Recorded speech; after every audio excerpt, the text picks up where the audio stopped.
एक सर्व शक्तियां और दूसरा सर्व संबंध का अनुभव। और तीसरा बाबा ने कहा कि सर्व गुण संपन्न प्रैक्टिकल लाइफ में अभी होना है। ऐसे नहीं सतयुग तक अंत में हमारे में थोड़ा ये गुण कम है ना, अच्छा अंत तक संपूर्ण हो जाएंगे। अंत में आपको देखेगा कौन संपूर्ण हुई या नहीं हुई। पेपर तो आपने दिया ही नहीं, पास कैसे हो जाएंगी।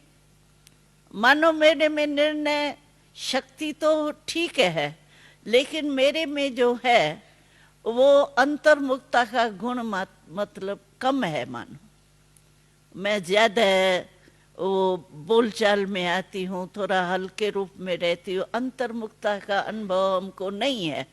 मानो अंत में मैं समझू नहीं, अंतर्मुखता का गुण जो है ना वो मैं लास्ट तक संपूर्ण हो जाएंगी।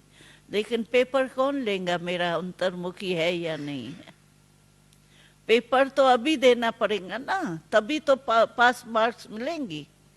इसीलिए बाबा कहते हैं कि सर्व शक्तियां, सर्व संबंध और सर्व गुण, ये तीन बातें आप अपने में चेक करो। अगर इन तीनों में से एक भी कम है ना,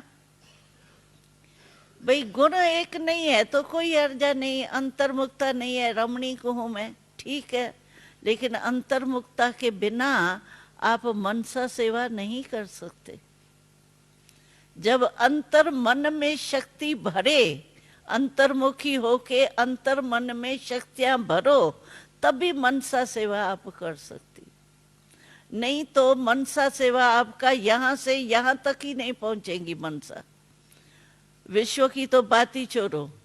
मैं समझो इस भाई को मेरी अंतर्मुखता की अभ्यास है ही नहीं। पहले तो अंदर मन को आत्मक रूप में स्थित करूं, ये है अंतर्मुखता। और अंतर्मुखता का रहस्य बहुत अच्छा है।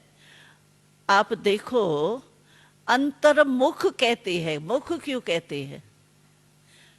अंतर मन भी कहते हैं, अंतर्मुख भी कहते हैं, हर्षत मुख कहते हैं। मुख शब्द क्यों कहते हैं? कारण अंतर बाह नहीं कहते हैं, अंतर माथा नहीं कहते हैं, अंतर्मुख क्यों कहते हैं? मुख फेस को कहा जाता है। और मुख शब्द क्यों कहा जाता है? अंतर्मुख की महिमा क्यों है? आप देखो इस फेस में जो भी हमारी 5 शक्तियां विशेष है ना, वो इसमें है। सोचो देखो, निर्णय शक्ति है, बोलने की शक्ति, देखने की शक्ति, सूंघने की शक्ति, खाने पीने की शक्ति कहाँ है? बा में है।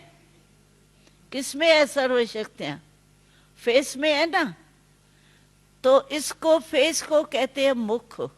तो अंतर्मुख अर्थात जो भी मेरी शक्तियां है ना, वो सर्व शक्तियां आत्मक रूप में स्थित हो, इसको कहा जाता है अंतर्मुखी। सभी शक्तियां, और विशेष आपके फेस की 5 ही शक्तियां अगर आपने जीत लिया, समझो आप विजयी है।